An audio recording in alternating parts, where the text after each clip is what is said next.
India TV 9 news Maharashtra. शेततळ्यात पोहण्यासाठी गेलेल्या बहीण भावाचा पाण्यात बुडून दुर्दैवी मृत्यू झाल्याची घटना दक्षिण सोलापूर तालुक्यातील कारकल येथे घडली।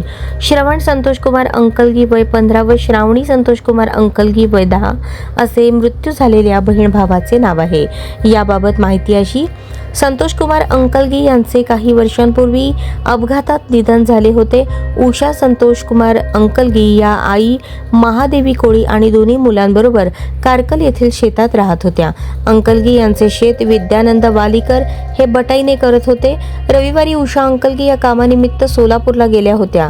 श्रवण हा शाळेला सुट्टी असल्याने विंचूरहून कारकलला आला होता। दुपारी 1:30च्या दरम्यान श्रवण आणि श्रावणी 100 बाय 100 शेततळ्यात पोहण्यासाठी गेले। यावेळी शेततळ्यातून बाहेर पडता यावे यासाठी त्यांनी झाडाला दोरी बांधून ती कमरेला बांधली होती। मात्र दुर्दैवाने झाडाला दोरी सुटली आणि दोघे जण पाण्यात बुडू लागले, पण त्यांना वाचवण्यासाठी कोणीच नव्हते।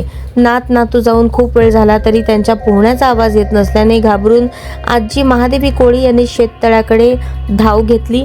तेव्हा त्यांना श्रवण आणि श्रावणी पाण्यात बुडाल्याचे दिसले। त्यांनी आरडाओरडा केला। त्यांचा आवाज ऐकून विद्यानंद वालीकर यांनी घटनास्थळी धाव घेतली। शेजारील मल्लिकार्जुन सोनगी, महादेव कांबळे, वालीकर या तिघांनी शेततळ्यात उडी घेऊन श्रवण श्रावणी यांना बाहेर काढले, मात्र बेशुद्ध अवस्थेत ते आढळून आले। त्यांना उपचारासाठी मंद्रुप ग्रामीण रुग्णालयात आणण्यात आले असता डॉक्टरांनी त्यांना तपासून मृत घोषित केले। घटनेचा अधिक तपास पोलीस हवालदार विठ्ठल बिराजदार करत आहेत।